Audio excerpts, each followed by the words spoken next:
morning, everybody. Hope you're having a wonderful day. Dealing with a little bit of traffic today.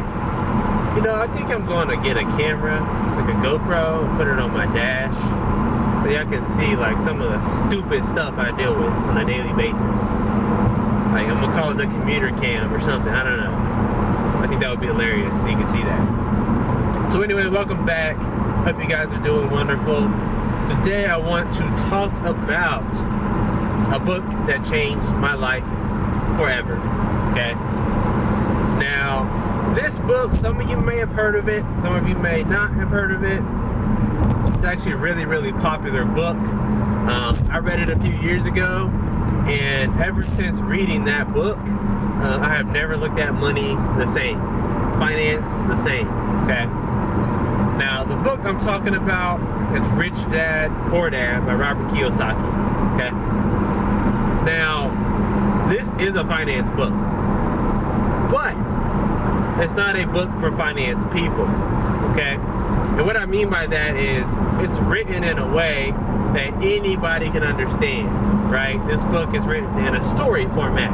It's not written in a, real analytical, deep, crazy, all these words you can't understand. It's not written like that. It's actually written in a story. He talks about the story of his life, but while doing that, he also gives you tons of financial advice, right? So he just drops these little jewels, these little gems throughout the story about his life, right? So let me tell you about the book, give you a quick synopsis of it. I'll put a link to the book on Amazon in the description. That way you can click that and go right to it and order a copy of it, right? Book changed my life forever, the way that I view money and finance, right? So in this book, Rich Dad, Poor Dad, Robert tells the story of his life, right? And he talks about how he had two dads, essentially, okay? Now, his parents weren't gay or anything like that. What he means by having two dads is that he had his biological father, and then he also had his best friend's father, all right?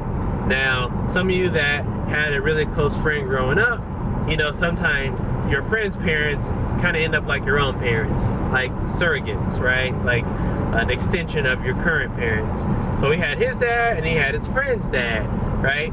Now, his friend was rich, okay? But he was not, right? So Robert wasn't rich, but his friend was rich. So he referred to his dad as his poor dad and his friend's dad as his rich dad, okay? So that's where the title Rich Dad, Poor Dad comes from. Now, what he does in this story, as he talks about his life, he compares the decisions of his rich dad to the decisions of his poor dad, right?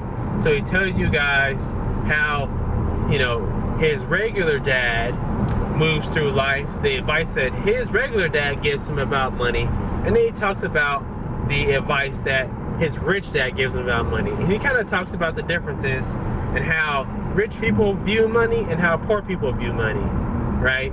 Some of you may have heard the term before, poor people save, rich people invest, right? That's just one of the things that he talks about, but this is extremely true, right? If you talk to anybody who is, in a pretty typical American financial situation, which at this point, most Americans, over half of Americans, can't even afford a $500 emergency expense, right? They don't even have $500 to pay for it in an emergency. So most people in a typical scenario, they're gonna tell you, go to college, get a job, work, and then just save all your money, right? That's what the typical person's gonna tell you to do. That is the poor people mind state, right? Is that we just save our money, we just put it in some bank account, and we just let it accumulate, and we just work for someone else our whole life, after we go to college, okay? Well, the rich people mindset is completely different, right? Rich people don't just save money, okay? Because your money should always be working for you, right? Your money should always be making you more money. You should never have money just sitting that isn't at least accumulating some sort of decent interest rate, right? If you have your money sitting in a savings account at Chase or PNC or whatever big bank, and it's just sitting there in some account with a 0.00005 interest rate, take it out immediately. It's not doing you any good. As a matter of fact, you're losing money because of what's called inflation, right? Where the value of your money decreases every single year. So if the interest you're getting on your money is not more than inflation, you're actually losing money. Your dollar is actually becoming less valuable every single year, okay? So you need to get that money out of that account. You need to move it to somewhere where it's going to gain and accrue a lot more interest on that money, right? So rich people, this is what they do. They don't just take their money and set it in a savings account that doesn't make any money. Now, I know you're thinking, well, a rich person, you know, they've got like, you know, a couple $1 million in their account. Of course, they're going to invest that and make money. What can I do with, you know, $100? What's that going to get me? Guys, I'm telling you, this isn't just about a little bit you can make now. This is about the way that you think about it, the way you see things. This is going to affect your entire future, right? Because adopting this mindset while you have $100 is going to change what you do when you have $100,000, right? This is the mindset you have to adopt. This is the way you have to start thinking about things if you want to change your financial situation, right? We have to start thinking about things the way that rich people think about things. We can't think about money like poor people anymore. Poor people will stay poor people if we continue the habits of poor people, okay? So we have to change our mindset. So we don't need to save our money. We need to invest our money, right? We need to put it in stocks. We need to put it in high interest savings accounts. Whatever it is, we need to do that. Now, some of you are going to be familiar with investing in stocks and things like that. Some of you aren't, and that's okay. Stock investing is something that I always thought was for rich people only. Like, you got to have, like, you know, hundreds of thousands of dollars to invest in a company, and that's just completely not true, right? Investing is actually way easier than it's ever been. There's an app out there called Robinhood that lets you buy stocks completely for free, right? There's no fees. You can go out and you can buy stocks with no fees. So all you have to do is have a little bit of money and you can start investing, right? The sooner you start investing, the better off you're going to be in the long run as well. Now, the other thing is people don't know what to invest in, and that's okay. You know, stick to big names. There are huge companies that we all know about.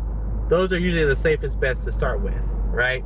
So Robert talks about this rich people mind state, this state of mind where you are investing your money instead of just saving it, where poor people, we teach our kids, go to school, get a job, work for someone the rest of your life, and then hopefully things turn out okay, right? Robert's rich dad didn't teach him that. His rich dad told him, go to college because he thought an education was important, but then use that education to become your own boss, become your own man, start your own business, right? And take it from there. Rich people don't work for other people. They work for themselves. That's why they're rich, right? That's the mind state that we all need to adopt if we want to become successful, okay? Now, I'm going to make a separate video. I'm going to talk about this. But one thing that we always have to keep in mind, your job, no matter how great it is, they're only going to pay you what they think you're worth, right? Your earning potential is going to be limited. You're only going to be able to make so much work for somebody else, right? So that's why you need to have more than one stream of income. And again, that's a different conversation for a different day. I'll talk about that in one of my videos, but keep that in mind. You need to do that as well. So I'm gonna leave the link to the book in the description so you guys can go out and get the book. It is an amazing read. Like I said, it is a finance book, but it's not written for finance people, right? It's written for regular people. So it's super easy to follow. It's super easy to understand, right? And it's entertaining, right? He's funny. He makes it a good time. So I highly recommend this book. Go out, get it, read it. It's gonna change your perspective on money forever. The way that you look at finance, right? Start thinking like a rich person. That's how you become a rich person, all right? So thanks for watching, guys. I hope you enjoyed this video. Please like it, share it. You know, this finance advice, these things that we can pick up from other people that have made it, these are some of the things that will really have a big change and impact in your life. And just change the way you look about things completely in general, right? So again, thank you for watching. Please subscribe if you haven't already. And I will catch you guys in the next one. Have a great day. I'm out of here. Peace.